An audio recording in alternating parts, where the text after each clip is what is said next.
Já, góða kvöldið.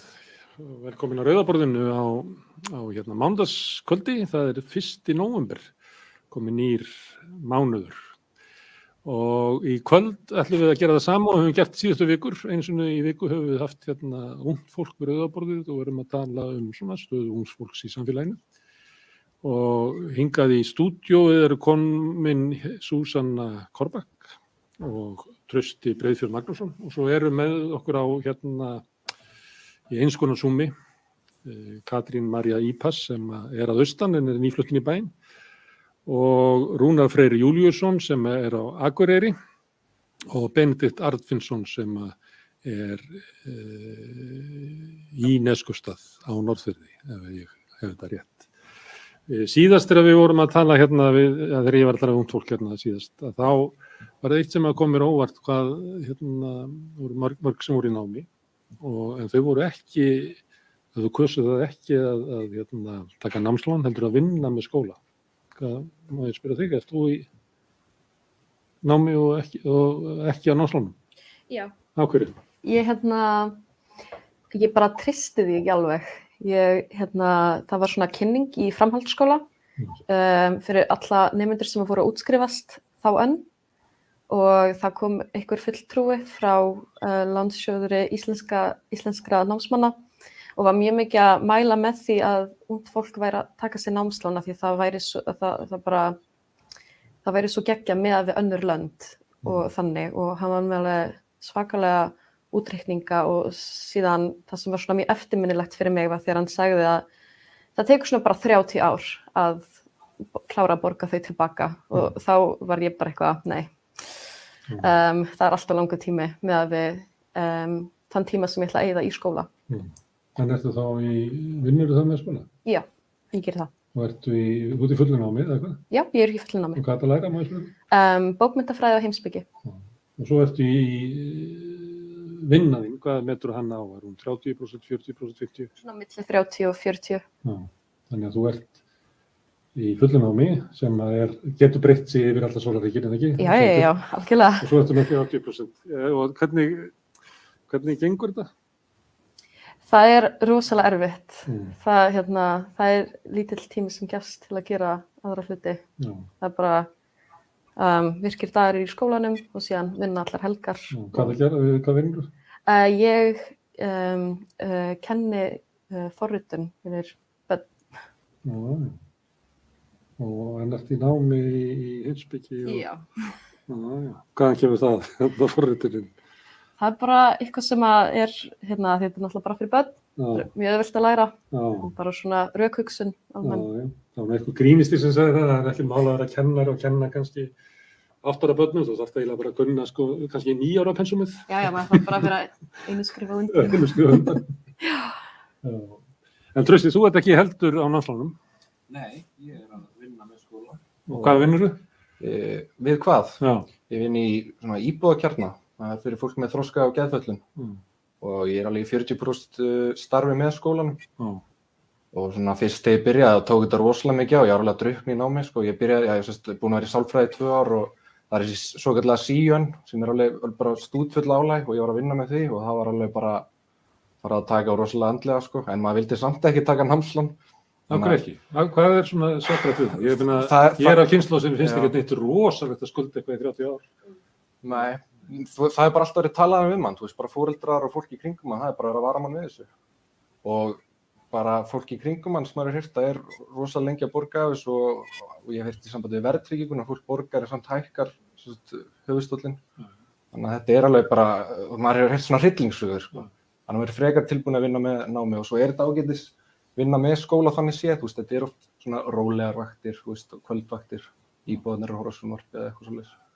Þannig að, en samt, þú veist, maður var alveg frekar til í að einbeita sér 100% náminu.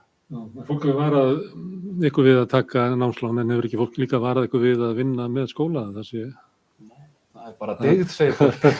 Já. Fólk hefur það bara svona íslenskt eitthvað. Já, og ég held að líka bara okkar kynslóð sé rosalega svona andlega erfiðum staða því að það er rosalega mikla kröfur og ef við erum ekki að standa okkur í því að vera að vinna í skóla þá erum við kannski ekki að standa okkur nógu vel þannig að allt sem við gerum ekki nóg vel, það okkur að kenna, það ekki með samfélagi að gera, það rosalega mikil áhersla á þessa einstaklingshyggju, fyrst mér, sko. En ef að námið fullvinna og svo ert að vinna, þá bara eiginlega tvennt sem að getur þú ert að minnka, annarkot sefur minna, eða þú stundar minna félagslíf og hvað ég segja, svona rækta sjálfa þig, líkama, sál og félagsþroska. Já, ég tek þar einingar, þannig að ég ekki í fullu námi, sem ég væri örugglega að gera ef ég væri ekki í vinnu, sko.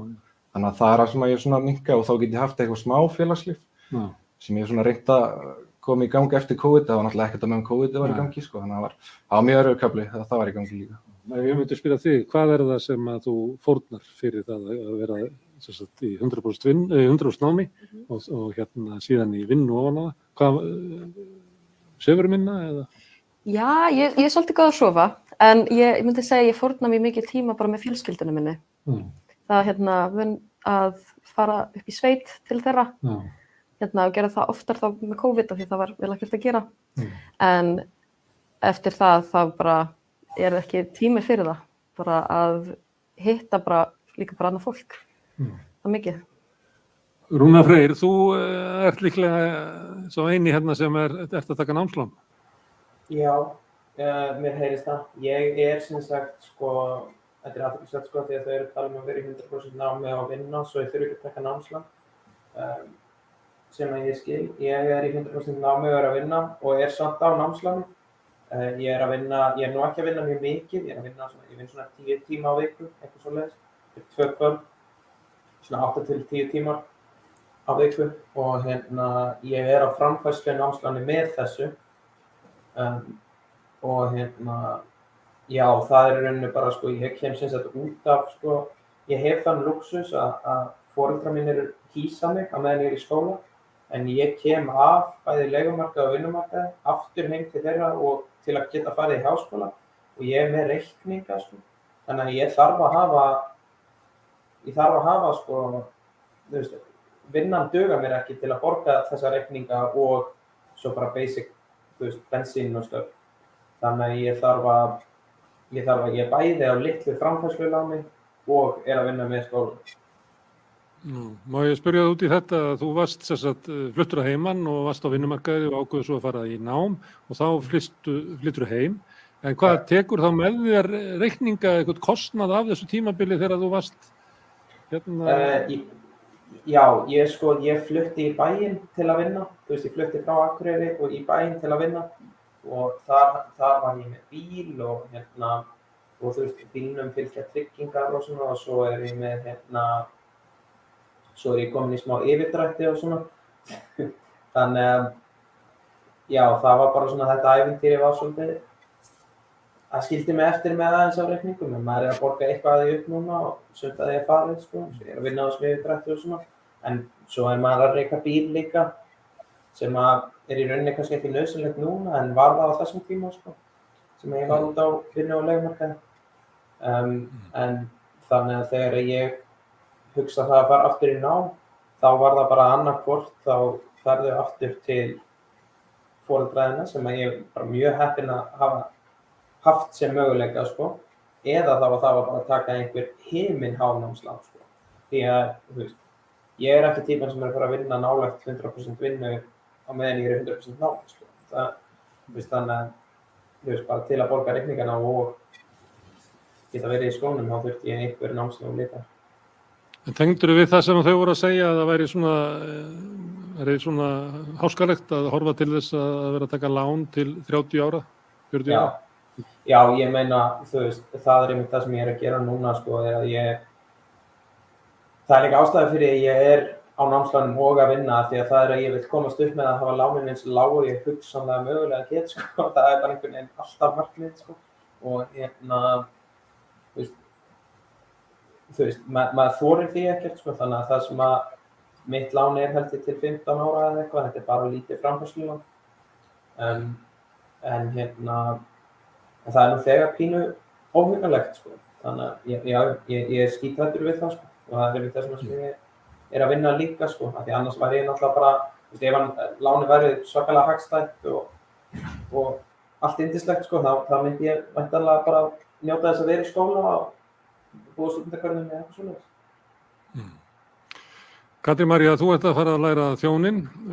Þú ert ekki á námsláni með það, þú ert á samning og þá ertu á launum í vinnunni eða hvað? Já, ég er núna að fara í 100% starf á veitingastað og verð þá að vinna upp allan samningin áðurinn fyrir skóla því að ég vil ekki taka námslán og ég ætla að safna upp peningum til þess að geta farið í skóla. Ástæðan okkur ég hef verið að hugsa út í það að ekki að taka námslán í skóla er út af bara frá því ég var lítil þá hef ég alltaf séð það að lán hefur svo haft mikla byrði á fjölskyldunum mína og fólki í kringum mig. Þannig að ég reyna frekar að byggja mig upp til þess að geta stutt sjálfa mig. Ert þú að fjölskyldu sem að fór illa út úr hruninu? Ég er ekki alveg viss. Ég held að við vorum alveg ekki í betri stuði þegar hrunið var, sko. Nei. Ok, en segðu mér hérna að þú ert á samningi að ég man það svona í gamla daga þá voru þjónanemar á alveg hlægilegum launum, sko. Það var varla hægt að kalla það vasapeninga. Veistu hvaða launum þú ert á? Sko, ég var núna að fá fyrstu útborgunum mína og ég var ekki fullan mánuð en þetta er allavega svona yfir 200.000 sem ég myndi fá þá á mánuði. Og svo náttúrulega líka það að vera þjónn, það er mjög oft talað líka það að þjónar lifa svolítið mikið á tips sem stundum gefið manni í vinnunni fyrir góða þjónustu. Þannig að maður svona náttúrulega þarf að setja sig í þannig stöðu að vera góður og veita góða þjónustu til þess að geta fengið rétt út úr því. Já, það er svona peningar sem að þjónar og gætar og fleiri fá svona undir borðið svolítið, það er svona svartur. Já. Svartir peningar. Nefnilega. Herðu, en þú ert að flytja í bæinn, þú bjóst fyrir austan, hvar bjóstu? Ég bjó Stöðvarfirði. Já. Var þar ákastu þar að sækja hér fyrir sunnan til þess að geta farið á samninga eða hvað?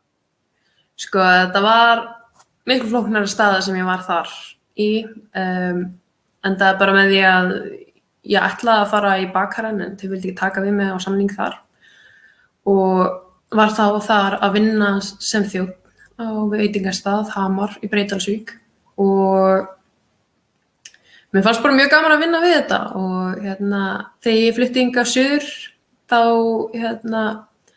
var ég náttúrulega að reyna að leita með vinnu en svo kemur í ljós að þessi veitingastað sem ég vinna á var nýopinn og það vantaði þjóna. Og ég var náttúrulega búið með 1 ár í VFMA, sem sagt grunn á matvæla og ferðagreina. Og þau tóku mig og réðu mig. Og svo eftir nokkra vaktir þá vildu þau mjög mikið að fá mig sem á samning og læra að vera þjónn því að þau fannst ég að vera mjög góð í þessu starfi. Þannig að ég bara svona með að við hvað stöður ég er búin að vera í þá svona sé ég þetta sem meira svona tækifæri, hey Katrín, hérna er eitthvað sem þú getur gert til þess að reyna að klára skóla. Og þú getur haft gaman að því í leiðinni. Þannig að ég tók það bara við því og síðan að fara samning hjá þeim. Má ég spyrja, segjum að það hefðu verið meiri atvinnumöguleikar og svona menntamöguleikar fyrir austan. Hefðu viljað fara í nám þar, frekar heldur en að flytja suður eða ert bara ánægð með að vera flutt suður? Sko, ég myndi miklu frekar vera fyrir austan allan daginn. En ég er náttúrulega upprunalega frá Akureyri og ef ég hefði getað tekið námið þar sem bakari þá væri ég búin að útskrifast úr skóla en það náttúrulega í þeirri stöðu þá gæti ég ekki flutt suður og það var ég gæti ekki lært það sem ég vildi læra þannig að ég þurfti að sitja það á bið, finna mig vinnu og reyna að safna peningum svo endaði með að ég flytti austur og svo flutti ég hingað suður út af því að það er eiginlega eini staðinn sem ég get lært þetta það annarkvort þá bakari eða þjónin. Það er ekki kennt neins staðar annars staðar á landinu nema fyrir sunnan. Og myndirðu helst vilja vera fyrir austan að þessu 3 stöðum? Já. Ef þú mættir bara velja. Já. Geturðu sagt mér það því að fólk fyrir sunnan heldur ofta að þetta sé miðja alheimsins og sé alveg frábært að vera og stöðvar fjórðu hljóti bara að vera lög útgáfa Reykjavík. Hvað er sem að gott við að búa í smærri byggðarlögum? Sko, fólkið á Stöðvarfirði, þeir nefnilega út af því að við erum svona lítið, þá þurfum við að hafa svo góða tengingu á milli fólks og vinna mjög vel saman. Og ég hef átti vini sem voru úr öðru bæjarfélögum og það tekur, þú þarft að eiga alveg nógan pening til þess að geta keyrt á milli út af því að það er miklu erfiðara fyrir það að fara á milli staða, en það bara umhverfið og orkan er svo miklu þægilegri út á landinu heldur en hér í öllu þessu kaosi og stressi sem er Reykjavík. Herðu, Benedikt, þú ert ennþá í grunnskóla á Norðfirði í Neskaupstað.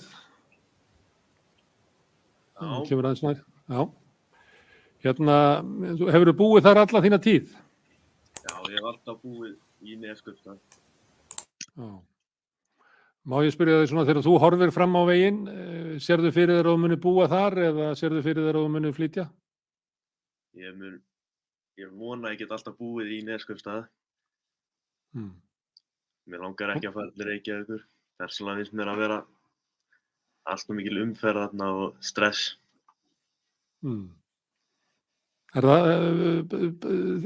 Tengdur við það sem að Katrín var að segja að í svona smærri byggðarlögum að þá er fólk svona tengdara, veit betur hvort að öðru? Ef einhver lendir í vandræðum að þá er hann studdur og fleira, eins og fólk sem að býr í smærri byggðarlögum nefnir þetta að þessu svona óformlega samfélag sé ennþá virkt og sterkt í smærri samfélagum. Heldur að það sé málið?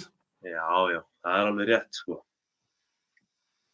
En á móti kemur að þá er sagt að það sé erfitt að búa í smærri byggðarlögum vegna þess að þá fær maður ekki að vera, það er ekki eins svona mikið úrval af því hver maður getur verið, svona, það sé ekki eins mikið frelsi einstaklingsins, það sé kúgun þorpsins, það sé að reyna að móta mann í, þannig maður verði eins og þorpi vill að maður sé.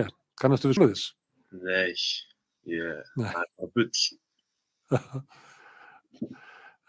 Heldur að geti verið, segjum að því að þetta er nú svona hugmynd sem er til, það er nú verið bara búnar til mikla sögur þetta, bara Billy Elliot fjallar þetta, hvernig hann brýst út úr þorpinu til þess að geta orðið ballettdansari, hann getur ekki gert það í þorpinu og verður frjáls og myndin endar á því hann stekkur upp eins og bara tákmynd frelsinsins á sviðinu, hann sé loksins laus við þær viðjar sem að þorpið var að binda við þetta.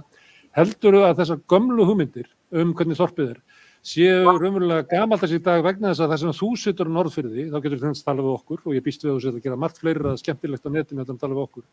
Heldur að það að búa á Norðfirði í dag sé allt öðruvísi heldur en var kannski fyrir 30 árum og munurinn sé miklu meira á Norðfirði heldur en munurinn á því að búa í Reykjavík í dag eða fyrir 30 árum?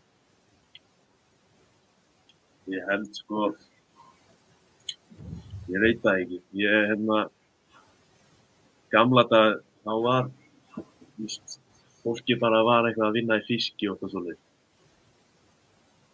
Núna þá getur verið farið á Reyðarfjörð og vera að vinna í álverinu eða bara gert það sem þú vilt. Hvað sérðu fyrir þér að þú muni að gera? Ég get gert mjög margt í bænum, getur verið smiður, getur verið rafvirki. Bakari? Katrín gæti ekki verið bakari á Stöðvarfirði? Á Stöðvarfirði? Það er líka út af þess. Stöðvarfjörður er miklu minni heldur en Norðfirði. Það er ekkert mál að vera með bakari hérna. Ok, herðu, af því að þau eru þarna fulltrúar smærri byggða. Haldið þið að getur þið hugsað ykkur að flytja í smærri byggðir?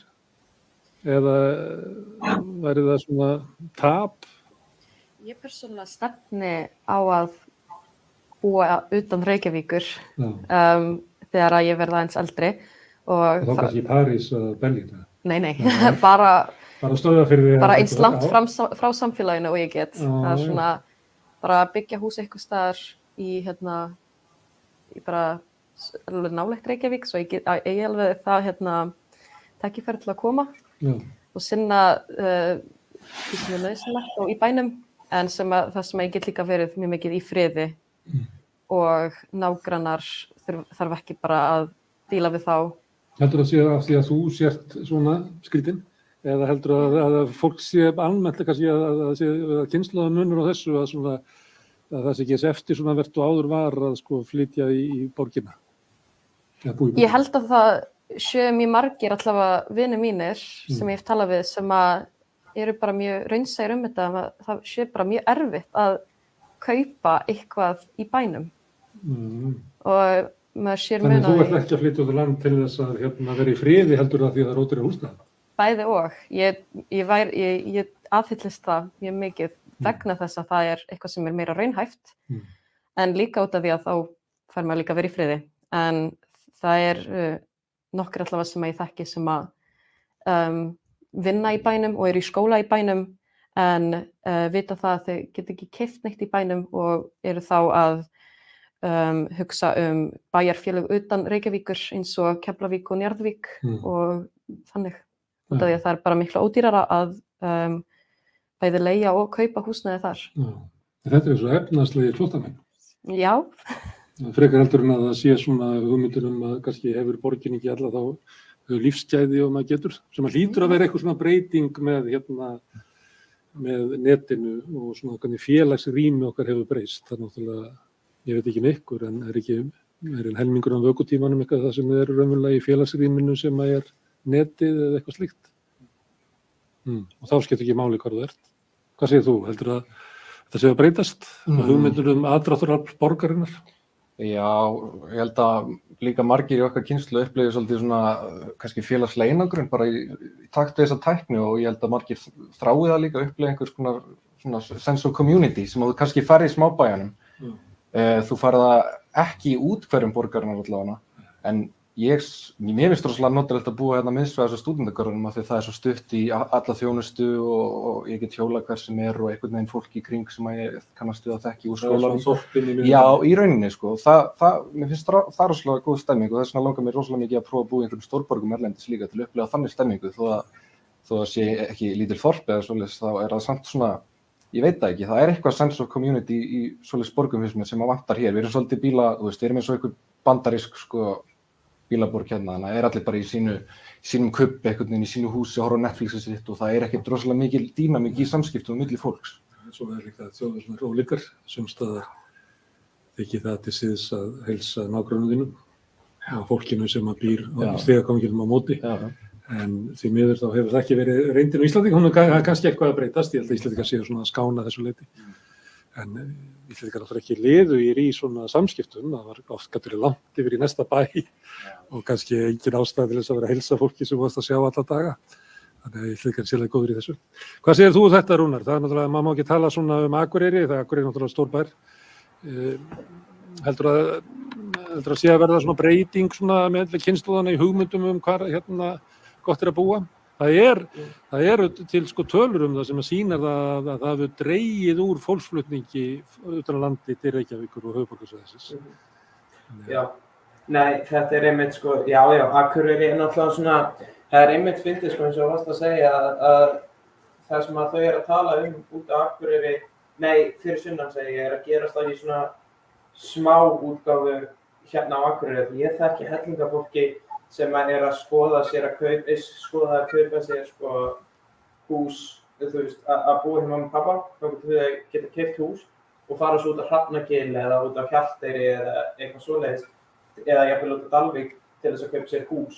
Af því að hér geta þau kannski keypt sér íbúð, ef ekki þá ekki neitt, en þau eru að fara út til hérna ennþá minni þorpana og geta svo komið aftur í bæinn til að sækja þjónustu sko. En Já, þetta er náttúrulega sko, Akureyri er náttúrulega svolítið svona sko, eins og smá borg sko, frekar heldur þorp sko, en þetta ég tengdi allavega voðalega við þetta að það sé allt öðruvís að búa á smærri stöðum, ég ólst upp á alveg voðalega litlum stað sko, ég ólst upp út í Hrísey sko, og það var einmitt alveg eins og talaði það getur verið erfitt að búa á litlum stað því að, þú veist, til dæmis, þú veist, svona rúmarmel er rosalega dugleg og svolítið mótæður í það hlutur sem vilja hafa. En ég upplifði það líka þegar ég ólst upp þar að ef ég var ósáttur við fólki í þorpinu þá átti ég vinni á netinu sko. Og ég held að það sé allt öðruvísi að búa á litlum stöðum í dag heldur en það var fyrir þessum árum, sko. Að þú getur svona fundið þér þína leið frekar í dag heldur að kannski fólk sem að bjó fyrir áratugum á sama stað við sömu aðstæður og þú með sömu svona hugsanir, að það hafi kannski svona þurft að beygja sig og brjóta sig til þess að falla inn í hópinn frekar. Heldur að séu svona að vera harmsugur í gamla daga, tengslu við þetta sem þú varst að lýsa? Já, þú veist, eflaust, ég meina, þú veist, þetta þekkist bara, skilur, þú veist, það eru alls konar svona sögur af því hvað, eins og þetta er mjög þekkt innan svona hinsegin samfélagsins, þessi sagan að komast aftur í borgina, sko, því að það var svo erfitt í smábænum, sko, að komast loksins í borgina, sko.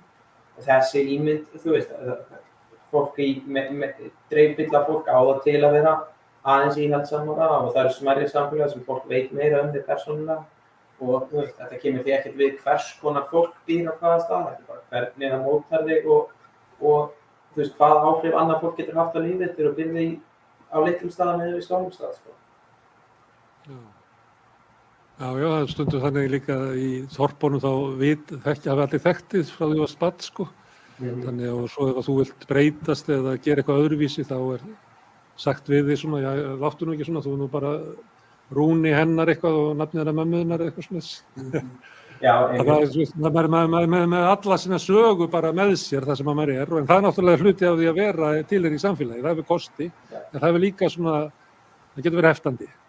Það hefur einmitt sko kosti líka að, þú veist, ég hugsa til dæmis að eftir því sem þetta, þú veist, þetta er minna svona, þú veist, minni staðir eru minna svona einstaklingsvætti, það er auðveldar að koma til dæmis saman málstaði og svona þegar fólk ekki bara einstaklingar heldur samfélag, sko. En þetta hefur líka sína galla þegar þú vilt fara mótlist heimsturinn, sko. Herðu, ég hef grunum að þessi öll svona frekar pólitísk. Má ég svona spyrja svona almennt og ég byrja bara á þér, Katrín,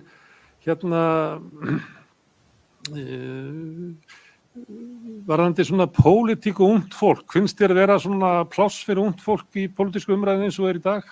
Eða er pláss fyrir ungt fólk í sumum málefnum og öðrum ekki?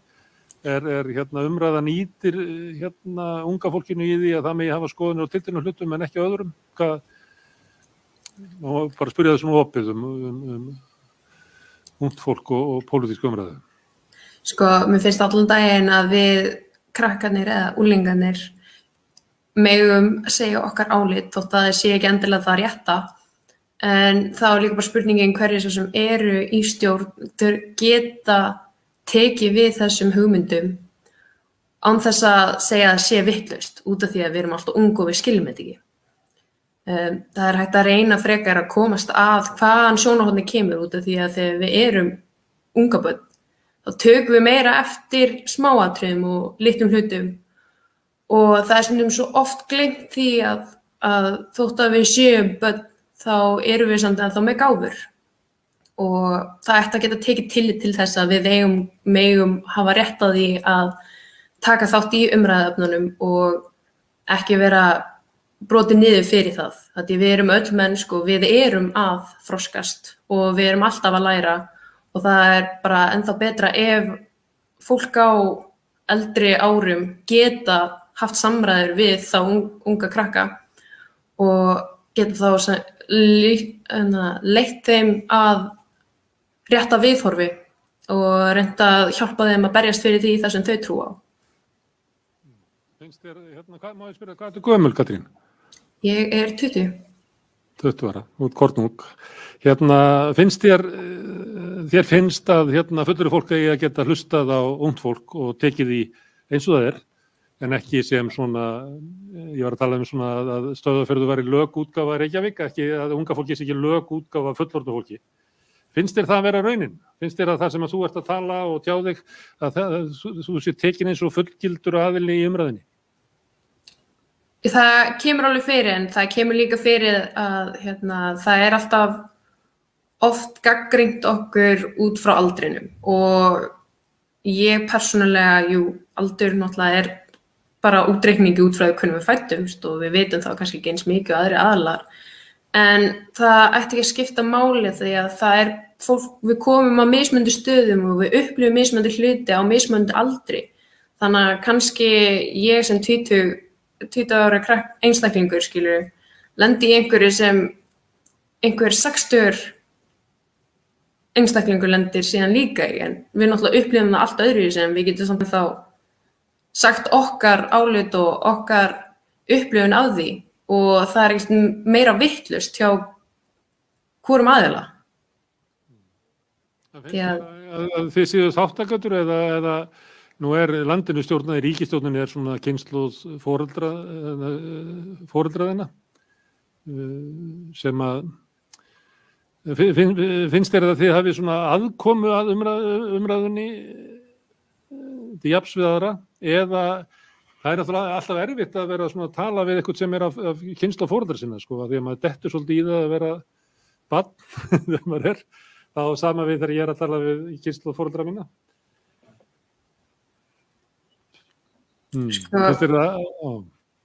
Ég tek alveg eftir því að ég kannski get ekki tekið þátt í ákveðnum samræðum, en ég samt mjög þakklát fyrir það að geta hlusta á aðra aðila að vera að tala það og þótt að ég ekki með fullan skilning á öllum hlutum sem talað þá miklu frekar bara að spyrja út í hvað í gangi og koma síðan þínu viðhorfi áfram með að þú getur bara lært að sjálfur hvað verið að tala og fundið út sjálfur.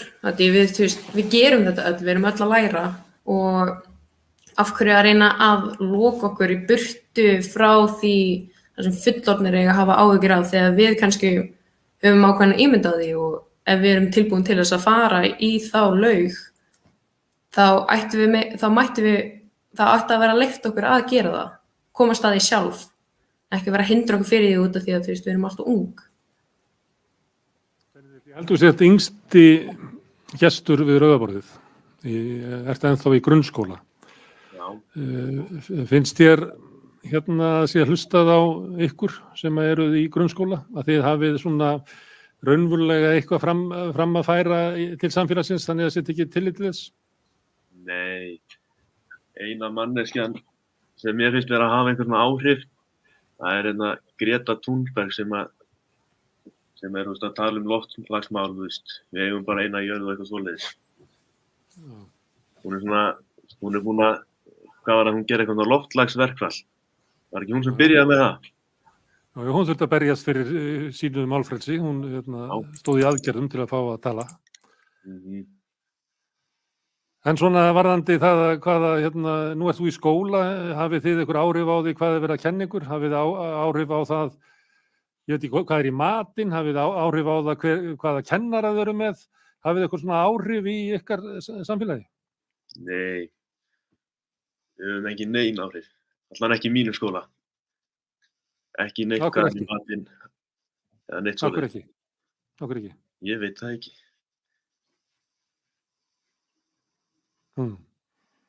Að það sé bara engum dett í huga að spyrja nemendurnar svona hvernig þau vilja hafa þetta?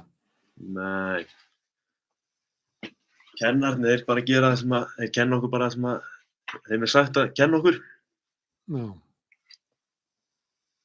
Þannig að í kennslustofunni sem á að undirbúa ykkur undir þáttöku í lýðræðislegu samfélagi, það ríkir svona innræði og kennarinn hefur ordrurnar frá fjarlægu yfirvaldi. Já, það samt einn svolítið góður kennari í mínu skóla, hann svona spjallar svolítið við okkur, hann spyr alltaf hvað við viljum gera. Já. Það er ekki reglan? Nei. Hvað segir þið með þetta? Er pláss fyrir unga fólkið í umræðinni? Eða er umræðan að reyna, það sem ég er svolítið að fiska eftir því að nefndi til þess Gretu Thunberg og svona, að þá er svona stundu finnst manni eins og að ungt fólk sé bara spurt tiltekna hluti. Það er spurt kjör námsfólks, umhverfismál. Já, ég held að það sé einmitt bara pláss fyrir suma hluti fyrir ungt fólk í umræðinni, og sérstaklega þá nám og loftslagsmál. Það er nú svolítið verið að spyrja komandi kynslóðina hvernig jörðin á að vera þegar að við svona tökum yfir og en það er alls ekki öll mál sem að eru svona. En þið takir náttúrulega ekki yfir framtíðinni, sko. Nei, þið takir yfir, sko, galluðu samfélagi sem að við skiljum til ykkar, sko. einmitt. Það það sem þið takið við. Já, Mjög takmarkaða framtíðarsýn. já, einmitt. Við erum búin að taka framtíðina af ykkur. Já. Og bara takk fyrir það. Nei, djók. En já, það svona eins og, mér finnst kannski svona þegar við erum að tala nýjar hugmyndir í til dæmis viðskipta svona fræði eða einhverju þannig, það svolítið svona, finnst það vera svolítið stjórnað af kannski eldra fólki og þannig, en ég ekki með mjög góða innsýn inn í það. Já. En í skólanum ykkar, finnst þið þú hafa vald yfir náminu, þú og samlenduðinir, hvernig náminu háttað? 68 vildi ekki snýrst að sömuleitu þetta, að stúdentarnir vildu fá vald inn í háskólanum. Já. Tókst það? Upplifir það að þú lifir inn í einhverju sem afrakstur mikils byltingarstigs, að nemendurnir fá að ráða skólanum? Persónulega séð, já. Mér finnst vera opin umræða í kennslustofunum námsefni og... Þú ert aldrei í heimspeki. Já, já. Þannig að kannski það bara það. En það mjög gott að geta svona efast það sem að kennararnir að kenna og hvort að það sem að þeir séu að kenna sé rétt og það gott að geta mynd spurt kennarana og svona fengi þá svör þótt þau séu kannski ekki alltaf ásættanleg. Og síðan getur maður líka, mér finnst ég geti stjórna náminu mínu líka mjög mikið. Þannig að þú hefur uppskorið svolítið sigra fyrir kynslóða sem að börðust fyrir auknum valdi. Já, og bara úr grunnskóla og menntaskóla, það var allt öðruvísi þar. Það var bara að tengja mig mikið við það. Það ætti að ná, kannski, sú bylting ætti kannski að ná til hans Benedikts. Ég held það var bara svolítið ömurlegt að vera í grunnskóla út af þessu. Og ég tengi alveg það að vera bara svona, það var öllu var ráðið fyrir mann og maður þurfti bara að setja sig við það, ef maður setti sig ekki við það, þá var maður bara erfiður eða eitthvað svona.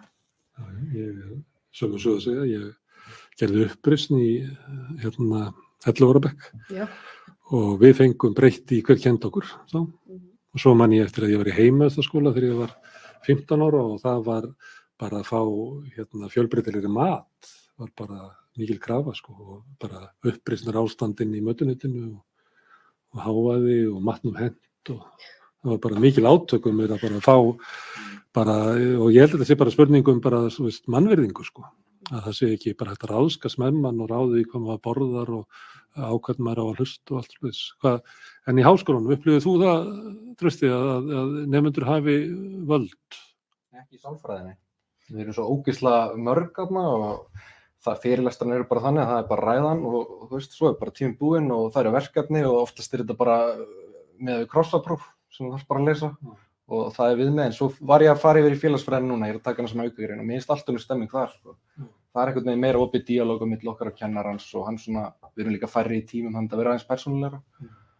Þannig að já, það er örugglega bara mikill munur á milli deilda líka sko. Bara hverjar áherslunar eru hjá bara þeim sem stjórna þar inni sko, en það er eins og valdið mitt komið að ofan og niður í sálfræðideildinni sko. Svo stórkostlegir snillingar sem að bjuggu til sálfræðina, það er mikið hierarkí, mikil trú á því. En í grunnskólanum, þetta reynsla þín og hún sagði, ég heldur að grunnskólinn hefur verið ömurlegur. Já, bara ég held að flestir tekið undir það sko. Ég man bara með þetta eftir í mötuneytinu og kokkurinn var með svona dómaraflautu og ef við tölum hátt þá bara blístrar hann í hana. Þú veist, það ískraði eyrun sko, þannig að við lærðum rosalega miklu undirgefni, bara strax. Það var ekkert að temja mikla gagnrýna hugsun eða neitt svoleiðis sko. Hvað varstu gamall þannig að þeir eru flautað bara? Og ég var svona 12-13 ára eða eitthvað svoleiðis. Þannig að, já. Svo man maður alveg eftir að bara gripið fast í hendina mann var dreginn út úr stofunni og alveg bara, þú veist, maður fekk alveg bara froðu í augum sko þegar kennarinn var að skamma og þú veist, þetta var alveg svolítið svona... Ferguson. Já, þetta var svolítið þannig sko. En hvað, ef þetta er upplifun margar kynslóða, nú erum við margar kynslóður ég geti verið foreldri ykkar og jafnvel afi, ykkur ykkar. Ef þetta er upplifun margar kynslóða að grunnskólinn sé svona erfiður, þrúgandi og erfiður, af hverju breytum við þessu ekki? Er það bara leið og eru búin í grunnskólanum og þá eru búin að glemja þessu? Já, ég held það. Ég held að sumt fólk þegar það verður svona fullorðið og ég sjálf tengi við það líka eftir að hafa verið svona meira fullorðin, missa aðeins þessa tengingu til bara barnsins. En svo eignist þið börn Já, og hugsaði maður þá, að börnin hafa bara gott að þau gangi í gegnum þetta sama og ég. líklega, maður bara gleymir því kannski. Þið verður svona miskunnlegt eldra fólk bara eins og við hinn. Já, bara gleymir því hvernig það að vera barn, kannski. Og hvernig börn geta verið viðkvæm líka. Rúnar Freyr, hvernig var grunnskólinn þinn? Grunnskólinn minn var, ég var í þó nokkrum. Ég lenti nú alltaf upp á kant, sko. Ég var einmitt svona, ég tengdi einmitt rosalega við það sem að þú varst að tala hérna uppreisnina sem að þú leittir, sko. Ég átti nú ýmsa kennara sem að, ég man nú einu sinni að þá, lenti ég í einhverju svakalegu rifrildi við kennarann, sko. Ég endaði með því að ég tók, skyrdrykki minn, ég var með svona jógúrt, svona drykkjardæmi í nesti, sko. Endaði með því að ég tók lokið á hann og hellti yfir kennarann. Og ég er ekki stoltur af þessu, ég verði þriðja bekk, ég gef mér vörn fyrir því. En það sem mér þótti athyglisvert við það, svona eftir á, mörgum árum eftir á, að þegar ég kem svo út úr tíma, kennarinn tekur til þér að tala með, þegar ég kem svo út úr tíma, þá var, klappa fyrir mér og allir krakkarnir, voru, og það var svolítið svona, það var einmitt, þetta er svona byltingarkennd einhvern veginn, og það var svona eins og nemendurnir væru svolítið saman í liði að mótu þessum einræðisherra, og hver sá sem fór gegn honum var einhvers konar svona hetja og svona byltingasinni, og það var svolítið þannig þegar ég var í grunnskóla, og ég lenti líka einmitt oft í því að vera kennt hitt og þetta, af því ég var svona byltingasinni, og svo ef ég reyndi að útskýra það var ekki ég, þá fékk ég stundum bara framan í mig bara, já, ég minna, við gerum alltaf bara á fyrir sér, þú ert alltaf með eitthvað að þessu. Þannig að það einmitt svolítið, en ég held svo að það sé einmitt svona, þessi svona hugmyndum busum pínu, að það þessi hugmyndum leiður komin nokkrum árum eftir komin upp úr grunnskólanum, þá fær fólk þess að svona survivorship bias eiginlega, eða svona, það vil segja svona, já, ég fór í gegnum þetta og ég vil nú vera ánægður með þá manneskju sem ég í dag, þannig að það getur ekki verið slæmt að barnið mitt fari í gegnum þetta sama, og kannski líka svona einhver svona viðurkenning að svona, ég vill ekki viðurkenna að það var bara farið hræðilega með mig og meðan ég var í grunnskóla. Ef ég segi þið komið ekki svona fram við barnið mitt, þá ég að viðurkenna að það var farið hræðilega með mig, Herðu Rúnar Freyr, má ég að spyrja það öðru sem að því að spyrja svona umræðuna. Eitt sem að svona kynslóðaskipti í umræðunni að eldra fólk kvartar yfir því að yngra fólk vilja hafa svona reglur í umræðunni. Þið kannist við þetta, svona gamli kallar vilja fá að viðhalda húmor sínum þótt að hann sé meiðandi og særandi.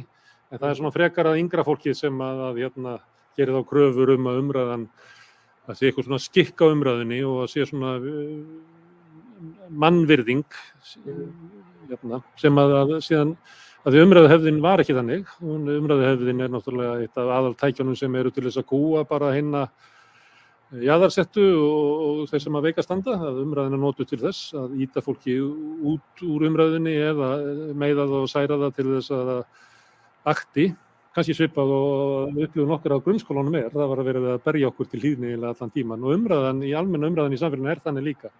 Og krafan að það sé rými fyrir alla umræðinu kemur frekar frá svona yngra fólki, þá er kannski ekki svona allra yngsta fólkinu, en þetta búið að vera viðvarandi núna undanfarna svona áratugi, á meðan að eldra fólki svona kvartar undan þessu. Verður þú varðið svona kynslóðaskipti í umræðinni, í samfélagsumræðinni á þessu leyti? Já og nei. Ég vil meina að mjög mikið af þessu gamla fólki sem núna að segja hvað má ekki segja neitt lengur og bla bla bla, skilur.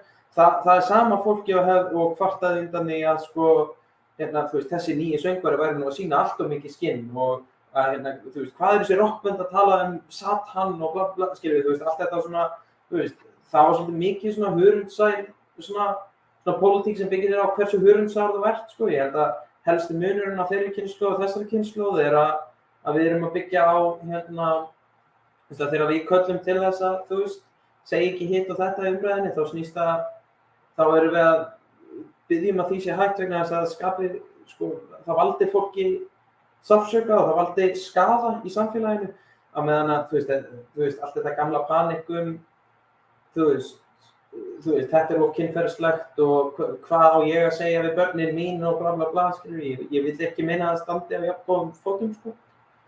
En ég meina, þú veist, það alveg klárlega kynslóðaskipti þarna og, þú veist, það kemur alveg fyrir að fólk tekur, þú veist, að fólk meinar vel með, þú veist, ekki segja þetta og hitt og tekur það kannski of langt, en ég held að það sé bara eðlilegt að þegar við erum að læra að bera virðingu fyrir fólki, þá kannski nokkrir sem fara aðeins of langt í hinu áttina og segja ekki segja þetta og hitt, en ég held að það sé ekkert alvarlegt samfélagslegt vandamál, sko. Ég held að þetta sé bara eðlilegur partur af prósessinu, sko. Katrín, þetta ekki vandamál, segir Rúnar Freyr, saman á því?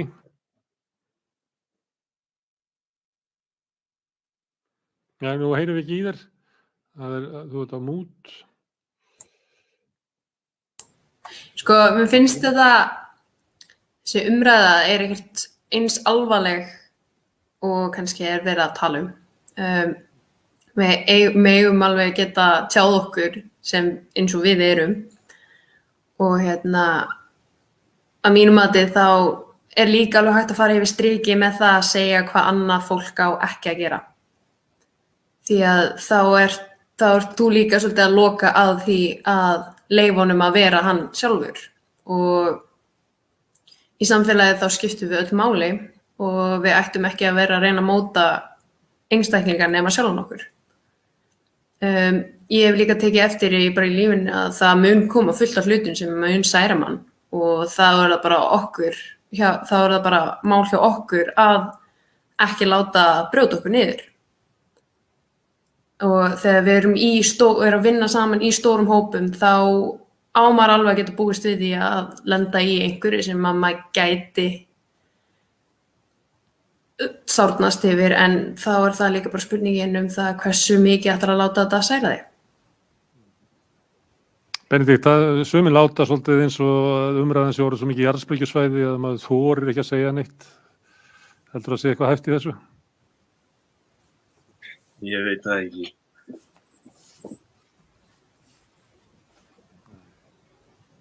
Er þið hinn? Nei, ég upplifa ekki þannig, þú veist. Það svolítið háar hópur sem alltaf kvart yfir því að tjáningafrelsið og eitthvað svona. Það er svolítið að sjá ekki alveg svona dæmin þetta, sko. Það enginn að draga út torg og banna því að segja sem að segja. Það er bara að challenge það, skilja bara að svara. Þau láta svo það sé eitthvað svona cancellation á þeirra tjáningafrelsi. Mér finnst það mjög sérstök hugmynd. Það eru kannski bara ekki vönni að fá svör. Við þeirri þvælur kannski sem þau láta úr sér. Þetta er alveg ritskoðun eða þú mátt ekki segja hlutina með þessum hætti í þessu rými. En þú getur bara að fara út á torg og gert það. Já, algjörlega. Þannig að þú upplifir ekki þannig að það sé svona erfiðleikar í umræðinni á þessu leyti. Nei, ég meina maður segir bara það sem maður vill segja en maður þarf líka að taka ábyrgð á því og bara það eru afleiðingar stundum og ef maður vill standa við það sem maður að segja þá þarf maður líka bara að taka við afleiðingunum og taka ábyrgðina. Já, það svo þau vilja ekki að þeim sé svarað. Það þetta alltaf endað á því. Fólk verður mjög pirrað að sé að fá svör við einhvers konar hugmyndu sem eru kannski fordómafull eða eitthvað þannig, sko. Og svo þegar þeim svara þá segja, þú má ekki segja neitt. En það enginn að banna þeim að segja neitt. Það bara að vera að svara. Þessi ritskoðun er allir ekki samanverð. Já, einmitt. Já, heyrðu, sko, málið er að þessi þáttur fyrir einhverja skringilheit er að verða svona sambland af útvarpsþætti og sjónvarpsþætti. Það er við sem í stúdíónu, við duttum út, þannig að það er bara búið að vera svona skilti eða svartu flötur þegar við erum að tala. En þegar þau koma inn, Benedikt, Katrín og Rúnar, þá eru þau í mynd. Þannig að þetta er tilraun sem að ég ekki viss að verði framhaldið við Rauðaborðið, að vera með svona sambland af útvarps- og sjónvarpsþætti eða vídeópodcasti og venjulegu podcasti á sama tíma. En tæknimaðurinn okkar sem hefur staðið í einhverjum raunum, hann er orðinn alveg úttaugaður yfir þessu og er eiginlega óska eftir því að við förum að slíta þessu þætti. Þannig að ég ætla að gera það fyrir hann.